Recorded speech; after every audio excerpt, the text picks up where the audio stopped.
In the vibrant core of Ann Arbor, Michigan, a lively college town cradled by the gentle curves of the Huron River and alive with the perpetual buzz of University of Michigan students pedaling bikes to lectures or tailgating for Big Ten games, the Smith family represented the unassuming backbone of American suburban life, a portrait of stability amid the town's mix of academic hustle and small-town charm. John Smith, a solid 42-year-old with broad shoulders, earned from years of heaving lumber and a face weathered by Michigan's fickle weather. Sunny summers turning to brutal blizzards, he ran his hardware store on the western edge of downtown, a cozy brick-fronted shop squeezed between a coffee roastery and an antique bookstore, its windows displaying rakes for fall leaves and snow shovels for winter woes. For more than 10 years, John had cultivated it into a local institution, the go-to spot for DIYers fixing up century-old Victorians or weekend warriors building backyard decks, his inventory a treasure trove of bolts, varnishes, and power tools sourced from wholesalers in Detroit. He was known far and wide as the honest broker, the guy who'd spot a customer's budget strain and quietly waive a fee or extend a tab with a wink, and settle up when the crops come in, even if it meant dipping into his own slim margins. Folks like the young couple renovating their starter home or the elderly widow patching her porch swore by him, sharing tales at block parties about how John once drove across town to deliver emergency plumbing parts during a holiday closure. No one pegged him as trouble. No bar brawls after Lions' losses at the local pub. No shady side deals with contractors cutting corners. Just a man content with his routine rising before dawn, to brew Folgers flipping pancakes for the family, and ending days with a cold Labatt Blue, while tinkering in the garage on his vintage Chevy. His wife, Mary, 39, and radiating the quiet confidence of someone who'd navigated life's curves with grace, worked part-time as an elementary school teacher at Bryant Community Center School, a welcoming spot with murals of wolverines and wildflowers adorning the halls, where she turned math drills into games and history lessons into treasure hunts. Her students' artwork proudly displayed on the fridge at home. Parents at PTA meetings couldn't praise her enough, dubbing her the miracle worker for coaxing shy kids out of shells with bedtime story voices and encouragement that felt like hugs. Beyond the classroom, she was the ultimate homemaker, meticulously logging expenses in a spiral notebook to stretch their income, dreaming aloud of cross-country road trips in a camper, or simple joys like strawberry picking at local farms. Her kitchen, a whirlwind of activity where she'd belt out tunes from the radio while rolling dough for cinnamon rolls or simmering soup for neighborhood potlucks. Mary volunteered at the food pantry on Saturdays, her empathy drawing in those facing hardships. And she and John balanced each other perfectly, his pragmatism grounding her optimism, their evenings often spent walking the dog along Geddes Avenue, hand in hand, chatting about Emily's latest triumphs or the neighbor's new baby. At the center of it all was their daughter Emily, a vibrant 15-year-old high school freshman whose energy lit up rooms like the fireworks over the river on Independence Day. Her curly hair often tied back as she juggled AP classes, debate club practices, where she'd dismantle arguments on climate change or social justice with razor-sharp logic, and after school hangs with friends at Zingerman's Deli, debating the best bagel flavors.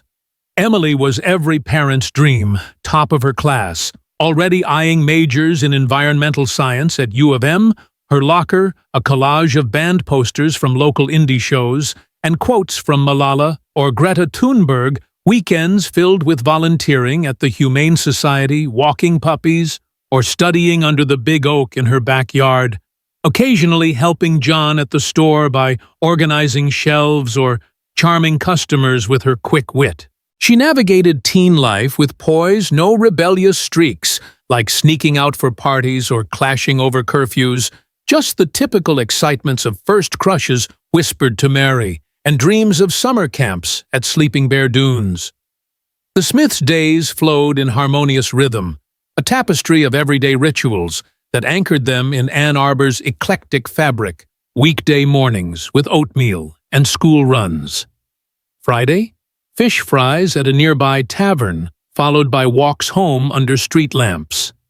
Saturdays at the Ann Arbor Farmers Market, haggling over heirloom tomatoes, and Sundays reserved for family board games or drives to Brighton for lake swims. Their two-story home on a cul-de-sac lined with elms, a cozy nest of faded quilts, family photos from vacations to Mackinac Island, and the faint scent of pine from John's latest project. It was during one such sweltering summer weekend when the heat wave gripped the Midwest like a vice, sending residents flocking to splash pads at Veterans Memorial Park, or cooling off with Faygo Pop from corner stores, that their idyllic existence shattered into silence, without warning or trace. John, as always, shuttered the store at dusk, the metal grate rattling down with a finality that echoed his satisfaction after a busy day fielding queries on everything from lawnmower repairs to holiday light setups, exchanging waves with a pair of regulars debating grill propane before climbing into his battered Ford pickup radio tuned to classic rock, as he navigated the evening rush, past campus bars spilling over with laughter. Arriving home to their Cape Cod-style house porch swing, creaking gently in the breeze, he was greeted by the comforting sizzle of burgers on the stovetop, and Mary's voice drifting from the kitchen phone pressed to her ear, as she confided in a teaching buddy about weekend plans, hoping for clear skies tomorrow, maybe hit up Angelo's for breakfast. Give John a break from the grind. He's been putting in extra hours restocking for back-to-school projects. Emily, upstairs in her room amid scattered notebooks and a laptop glowing with study tabs, called down for help. On a geometry proof, the family converging for dinner, amid chatter about her upcoming debate tournament, and John's funny customer story, from the day the scene bathed in the golden light of sunset, filtering through gingham curtains. That casual phone call from Mary marked the end of their audible world. A thread snapped in the fabric of normalcy as the night wore on with TV reruns, and goodnights exchanged, the house settling into quiet repose. Sunday morning dawned, sticky and bright church bells tolling distantly, but the hardware store sign stayed flipped to closed, bemusing the dawn patrol of coffee seekers and tool runners who peered at the locked door, murmuring assumptions of a family jaunt to the cider mills or a lazy day at home, binge-watching Netflix. Calls to the landline went to voicemail, John's usual greeting, beeping unanswered, and by midday, a few loyalists swung by the house, knocking. To no avail, the driveway's empty truck, a puzzle piece out of place. Monday amplified the oddity. The store's delivery slot, untouched by UPS trucks, messages piling up from vendors about outstanding orders, and Tuesday brought active worry. A longtime patron circling the block before approaching the residence, peering through windows at an interior frozen mail slot stuffed with catalogs from Home Depot and bills from DTE Energy, the kitchen clock ticking indifferently. Over at the school, Mary's absence loomed larger, her desk barren of the usual stacks of worksheets, colleagues buzzing in the copy room about possible flu or family emergency, one even driving by the house during lunch, only to find the same eerie stillness. The crisis peaked on Wednesday, when Emily's counselor, alerted by mounting unexcused absences, initiated a welfare check, pulling up to the curb where toys lay abandoned in the yard, and the mailbox overflowed like a forgotten chore. Repeated doorbell presses yielded only the whir of a distant AC unit, prompting a call to dispatch. With urgency, Smith residence student and parents' unresponsive place looks deserted, like they vanished mid-breath. Squad cars converged, lights flashing against picket fences, officers securing the perimeter with tape, before a warrant allowed entry, revealing a tableau of interruption half-eaten toast on plates. Mary's planner opened to the week's schedule, Emily's sneakers by the door, John's keys dangling from the ignition outside, no ransack, no distress signals, just an abrupt halt that chilled the air. The official missing persons filing occurred that very afternoon, a week from their last confirmed sighting, igniting the machinery of investigation under Detective Tom Johnson's watchful eye. Johnson, 45 and battle-scarred from 2+ decades, patrolling Ann Arbor's eclectic beats from busting frat house parties gone wrong to tracing embezzlement in the auto supply chain, arrived with his trademark thermos of black coffee, surveying the scene with a furrowed brow that spoke volumes. This wasn't his typical caseload of runaways from dysfunctional homes or debtors skipping town. The Smiths screamed stability, no red flags in preliminary checks, like divorce filings at the county clerk or liens on the business from the Secretary of State.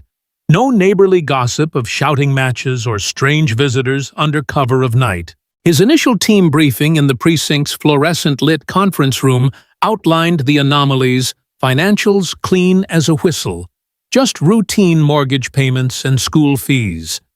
No travel bookings via the AAA or sudden life insurance hikes. Canvassing commenced at dawn, detectives in plain clothes fanning across the neighborhood, where kids now played warily under parental eyes, responses a litany of admiration. John, the most decent fella, helped me wire my shed without charging a soul. Even bought my boy a baseball glove once. Mary's educator peers clustered around the coffee urn vouched similarly. She was our morale booster, planning the holiday concert with such joy. Any worry she'd vent over wine nights.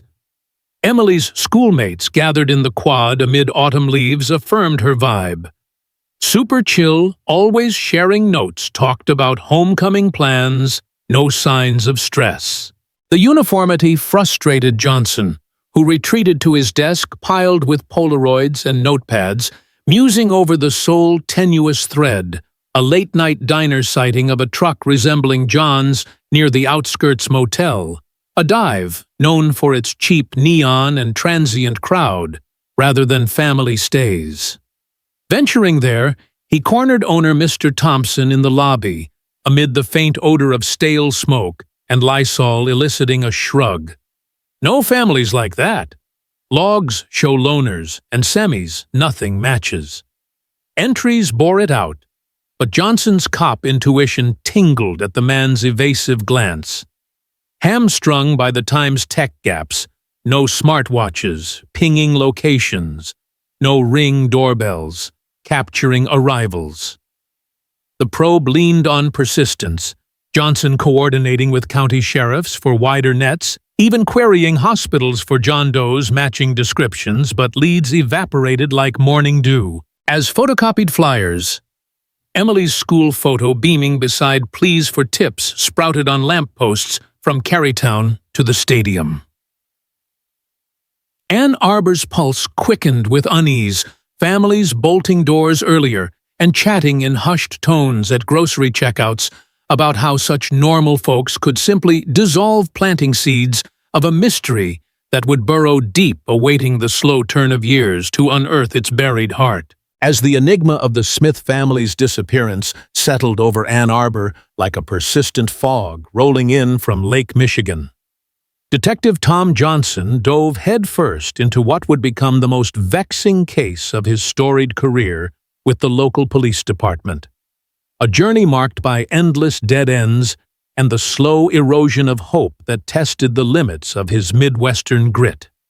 From the outset, Johnson's team operated out of a cramped bullpen in the downtown precinct walls, plastered with maps of the surrounding counties. Washtenaw Livingston, even stretching into Oakland, pinpointing potential search radii based on John's truck range and known habits like his weekend drives to hardware wholesalers in Detroit or fishing spots along the Huron River. They started with the basics, pulling financials from banks and credit unions, scrutinizing every transaction in the weeks leading up a $50 withdrawal at an ATM near the university for Emily's school supplies. Grocery hauls at the local Kroger, stocked with staples like ground beef for backyard barbecues and fresh produce from the farmers market. Even a modest donation to the PTA fund that Mary had spearheaded, nothing screamed desperation or flight. No lavish splurges or cryptic wire transfers to offshore accounts that might suggest a planned vanishing act. Johnson's instincts, honed from busting meth labs in rural townships and mediating domestic spats in student housing, told him this wasn't a voluntary dip. The untouched house with laundry half folded on the couch and dinner prep, abandoned mid-chop, pointed to something abrupt and sinister. Yet the absence of struggle, no smashed lamps, no blood spatter analyzed under UV lights, left him scratching his salt and pepper head in frustration. Re-interviews became a daily grind, his detectives fanning out in unmarked cars to knock on doors along the Smiths' quiet cul-de-sac, where manicured lawns and American flags, fluttering from porches, painted a picture of suburban bliss disrupted. Neighbors, the kind who swapped recipes over fences and organized block parties for the 4th of July, reiterated glowing portraits. John was the guy you'd call if your mower broke down. He'd fix it for a six-pack and a handshake. Never one to hold a grudge, said one elderly retiree sipping iced tea on his porch swing while reminiscing about how John had helped rebuild after a storm toppled trees across the neighborhood. Mary's fellow teachers at the elementary school gathered in the staff lounge amid stacks of graded papers and coffee mugs emblazoned with inspirational quotes, echoed similar sentiments describing her as the heart of the faculty. She'd stay late tutoring kids from tough homes, always with a smile and homemade snacks. If she was stressed about anything, she'd have shared during our lunch breaks. One colleague insisted her eyes misting as she flipped through photos from the last school picnic where Mary had organized games like sack races and tug-of-war. Emily's circle at high school, a mix of cheerleaders, band, geeks, and academic whiz kids, painted her as the quintessential teen. She was acing AP classes talking about college at U of M or maybe Michigan State. No drama with boys or cliques. She even helped me with my history project last week. A best friend recounted tearfully in the guidance counselor's office, surrounded by posters urging students to reach for the stars. These testimonials, while heartfelt, only deepened the mystery, as if the Smiths' very normalcy was a shield against suspicion, leaving Johnson to ponder late at night over lukewarm diner coffee whether perfection itself could be a clue. That faint lead from the diner owner about the truck near the motel prompted a deeper dive, Johnson dispatching officers to scour the area, a stretch of faded asphalt lined with fast food joints, auto repair shops, and the occasional pawn store catering to down-on-their-luck folks off the interstate. They interviewed gas station clerks under buzzing fluorescent lights, one vaguely recalling a man matching John's description, pumping fuel that Saturday evening, paying cash for a tank and some sodas, his demeanor hurried, but not overtly panicked. No security footage to confirm, as the cameras were dummies meant to deter shoplifters rather than record. The motel itself became a focal point, its owner Mr. Thompson grilled in his dimly lit office, amid stacks of outdated brochures touting clean rooms, low rates. His responses curt and consistent. "We don't get many families here. It's truckers hauling freight from Chicago, or salesmen pitching widgets in Lansing. No one by that name checked in, and my logs don't lie." Flipping through the dog-eared registry entries scrawled in faded ink, listed aliases like John Doe or out-of-towners with plates from Ohio, nothing tying back to the Smiths, though Johnson noted Thompson's subtle fidgeting, a tell he filed away for later. Without modern bells and whistles like widespread GPS tracking or smartphone data, The Smiths being old school with their flip phone for emergencies. Only the investigation relied on boots on the ground, efforts coordinating with state troopers for highway patrols, and even alerting the Coast Guard for searches along Lake Erie in case of a boating mishap. But every sweep came up empty, no wreckage or witnesses to a plunge off a pier. As frustration mounted, media intrusion amplified the pressure. Local scribe Mike Reynolds from the Ann Arbor News latching onto the story after a tip from a precinct insider. His initial piece exploding on the front page with dramatic flair. Mystery in the Midwest. Beloved family vanishes, leaving town in turmoil, accompanied by heart-tugging images of the empty hardware store and Emily's abandoned bike in the garage.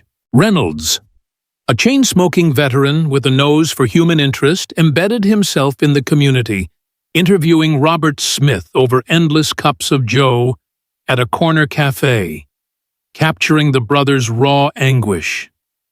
John was my rock. We grew up fishing the rivers together, building forts in the woods. He wouldn't abandon us without a word. Something bad happened, and we need answers. Robert, channeling his grief into action, took leave from his mundane desk job at City Hall, pounding pavements with stacks of flyers hot off the press, stapling them to utility poles along Main Street, slipping them under windshield wipers at mall parking lots, and even rallying volunteers for search parties in nearby parks like Gallup or the Arboretum, where flashlights pierced the dusk, as calls of John, Mary, Emily echoed unanswered.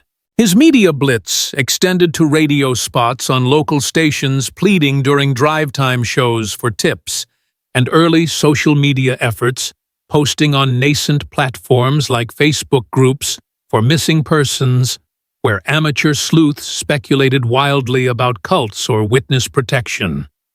The story snowballed, drawing national eyes with segments on evening news programs, correspondents descending on Ann Arbor, with camera crews interviewing teary-eyed locals at town hall meetings, where the mayor assured residents this was an anomaly in their safe haven. Though an undercurrent of fear rippled through parents hovering closer at soccer practices and locking doors earlier against the unknown. Police bolstered ranks with MSP reinforcements, setting up a tip hotline that buzzed with calls, sightings at a Tigers game in Comerica Park, debunked as lookalikes a suspicious van lurking near the house traced to a delivery guy, even a cryptic phone tip about John arguing with someone days prior. But call logs from the landline revealed only routine chats with suppliers, no red flags. Johnson fielded it all. His desk buried under transcripts, his marriage straining from overtime as he confided to his wife over rare home dinners. It's like chasing smoke, every lead evaporates.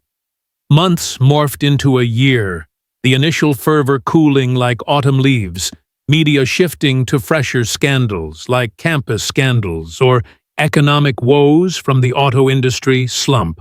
But Robert soldiered on, organizing vigils at the riverfront, where lanterns floated downstream symbolizing hope, attendance, dwindling from hundreds to dozens as life marched forward. Reynolds penned anniversary retrospectives, probing experts on psychology who theorized about voluntary disappearances or tragic accidents, but without bodies or breakthroughs.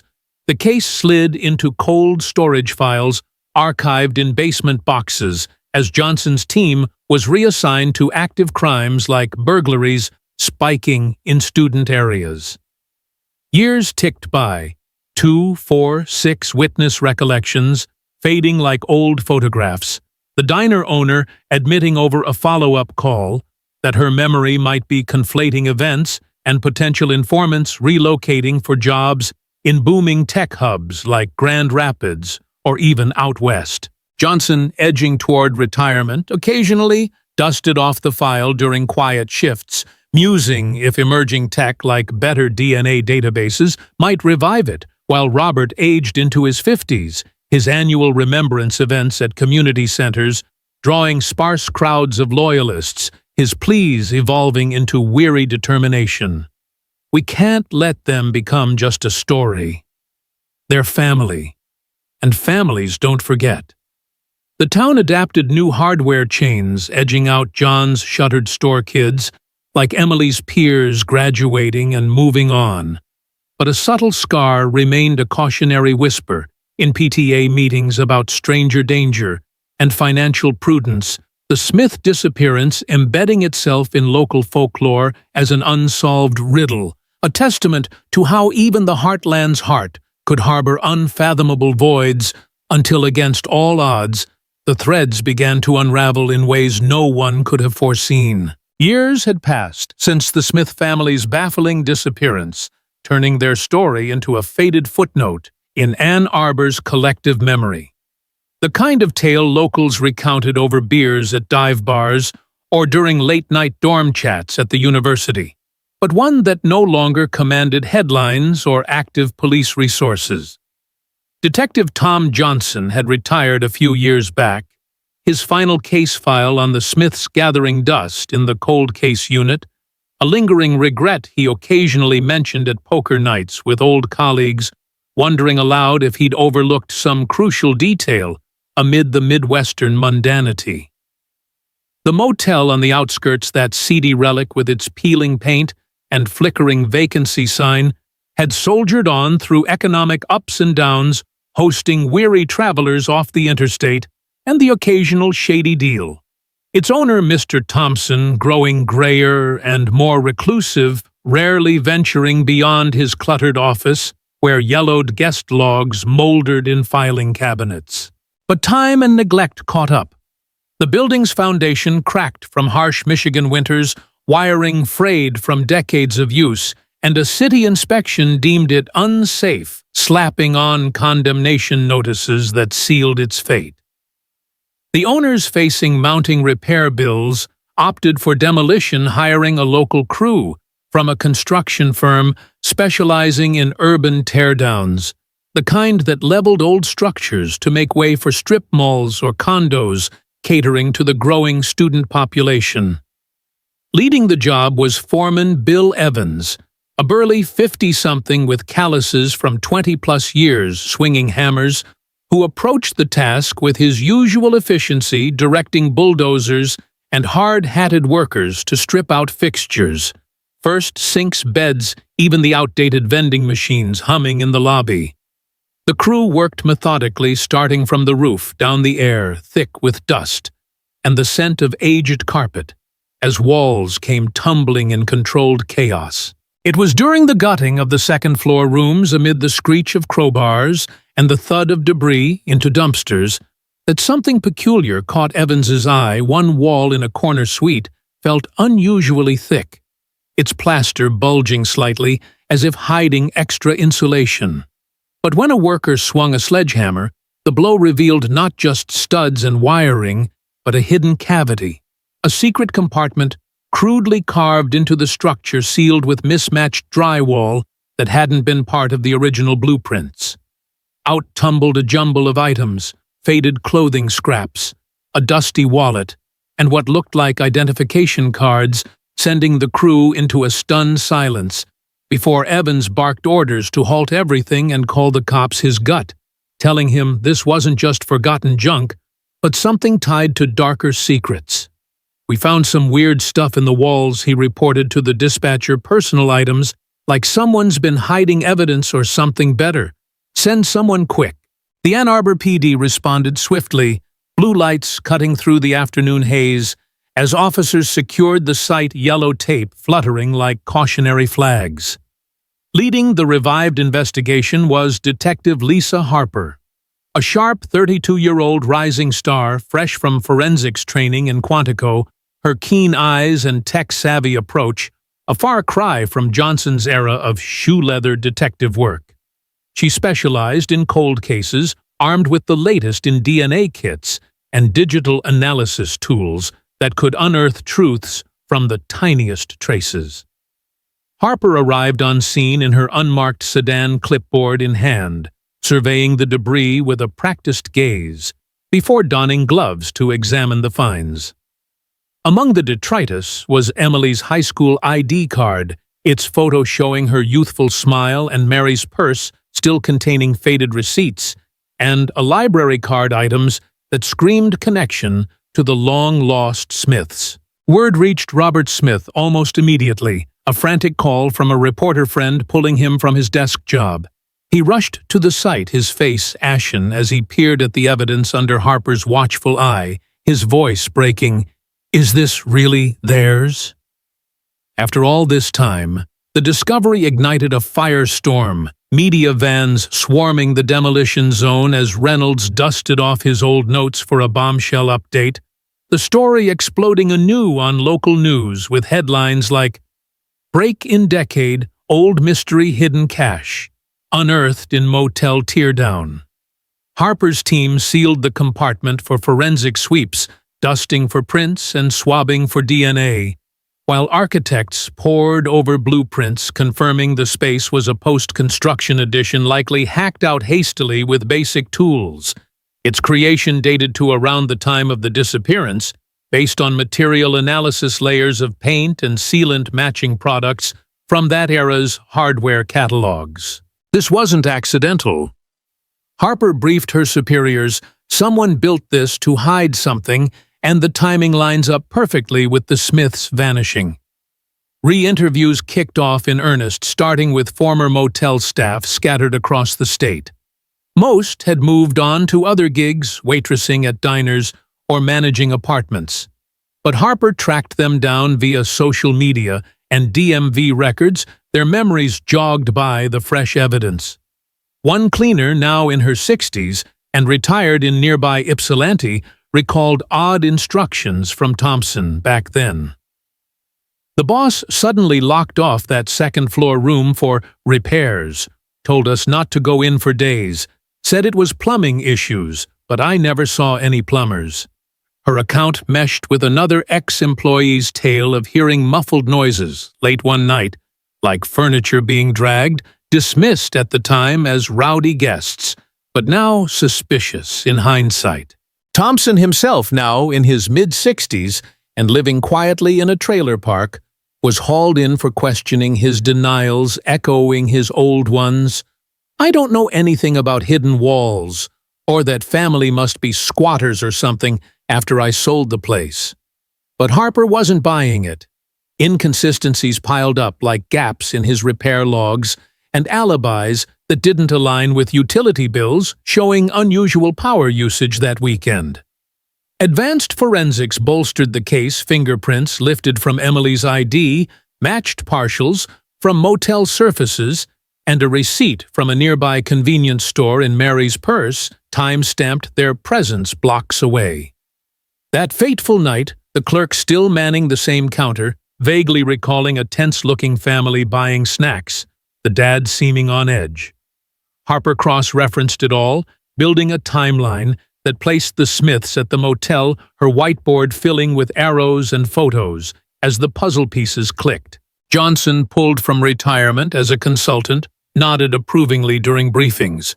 "We were close back then, but without this, it was invisible now. It's all coming into focus."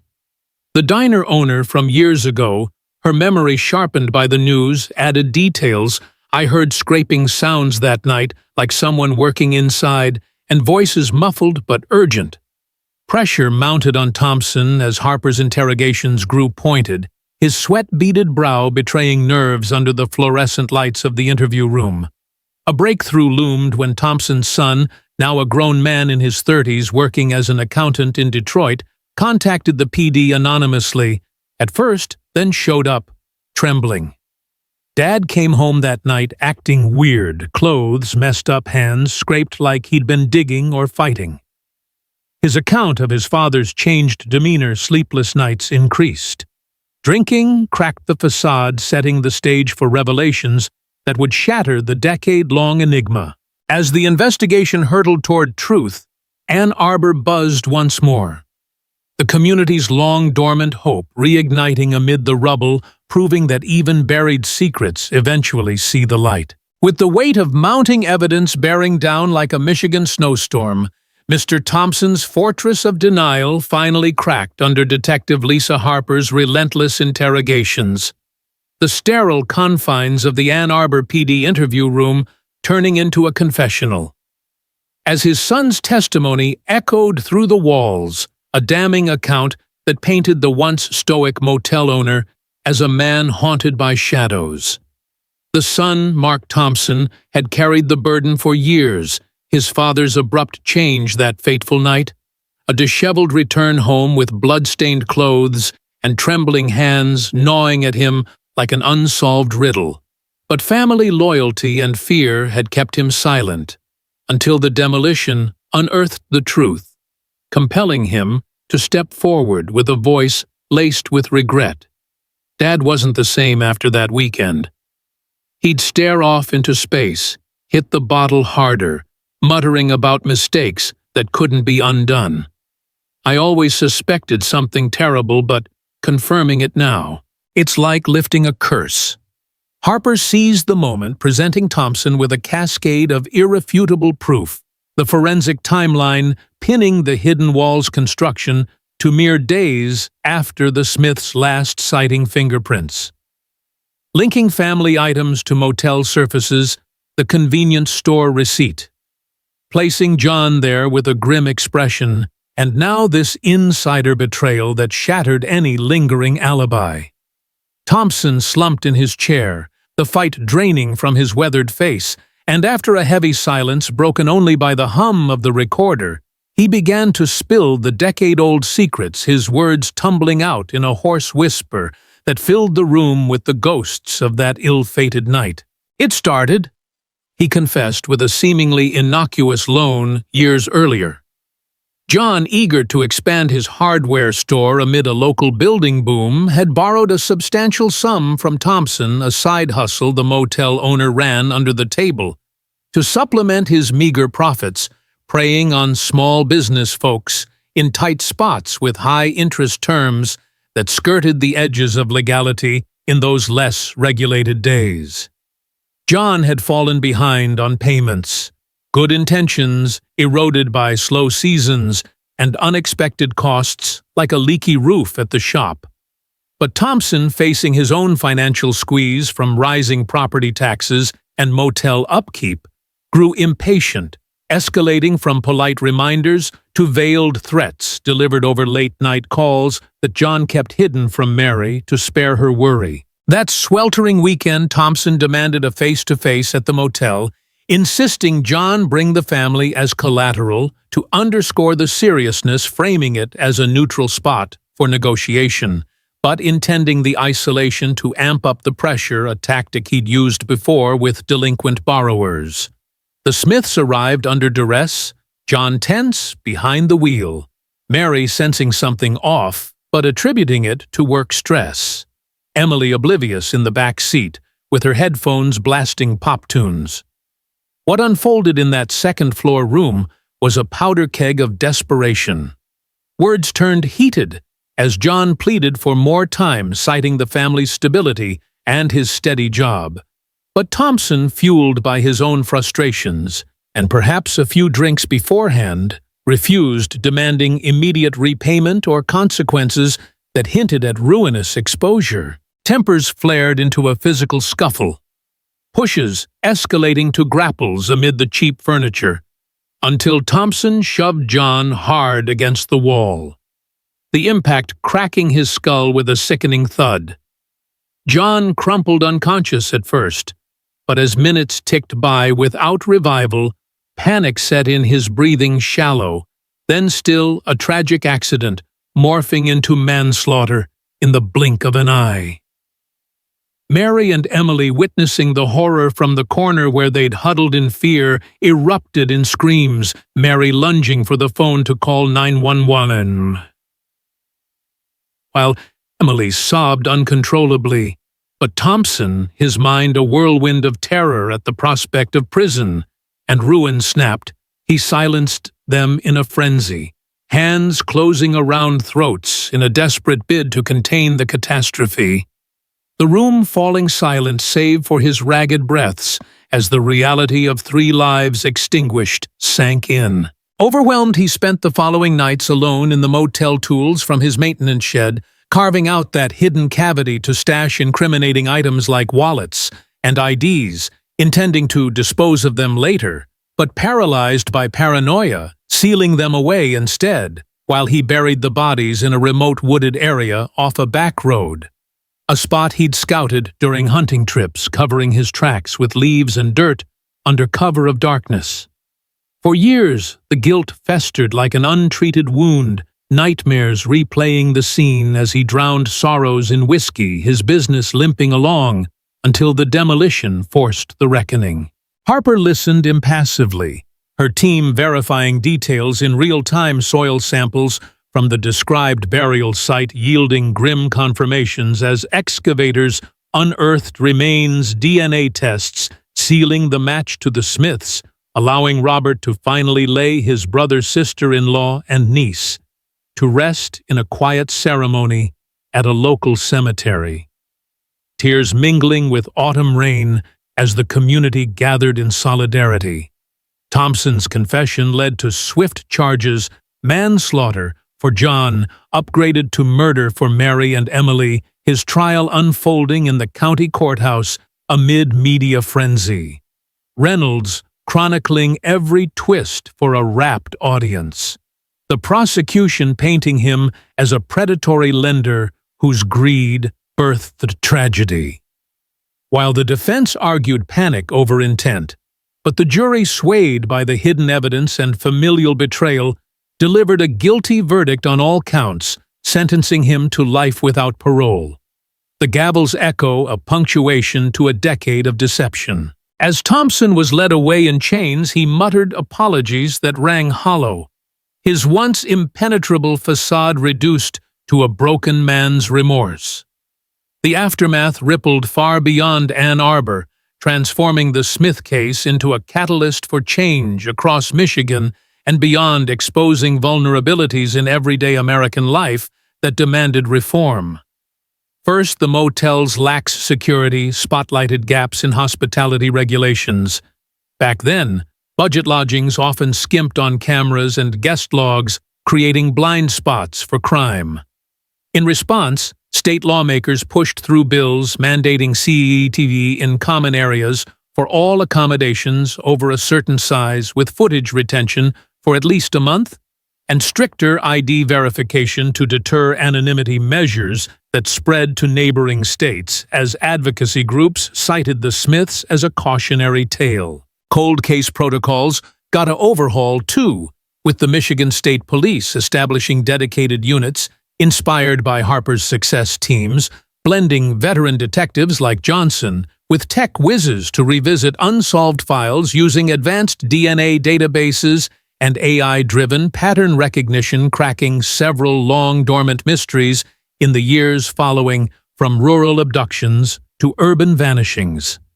On the financial front, the tragedy underscored the perils of unregulated lending, prompting expansions to consumer protection laws, tighter caps on interest rates for personal loans, enhanced support for small businesses through SBA programs, and mediation services for debt disputes to prevent escalations into violence, with nonprofits springing up to offer free counseling in communities like Ann Arbor, where folks now attended workshops on financial literacy at community centers. Robert, channeling his grief into advocacy, founded a foundation in the Smiths' name, hosting seminars and lobbying in Lansing for these reforms, his voice steady as he declared, "My family's loss won't be in vain. It's a wake-up call for all of us to watch out for each other." Harper rose through the ranks, her unit's wall adorned with the Smiths' photo, as a reminder that persistence pays, while Reynolds's final pieces reflected on societal lessons. This wasn't just a crime. It's a mirror to our overlooked dangers, from hidden debts to forgotten cases, urging us to build safer nets. Years on, as Ann Arbor evolved with new developments, rising where the motel once stood a park, now with a memorial bench etched with the Smiths' names, the story endured in true crime, docs, and podcasts a testament to how one family's ordinary life, shattered by greed and chance, forged lasting protections, ensuring such shadows loomed less large over American dreams. The community forever changed, embraced a culture of vigilance, neighbors checking in more often, schools teaching kids about stranger danger with real-world examples, and a collective resolve that no disappearance would fade without fight, turning tragedy into a beacon for justice and reform that echoed nationwide.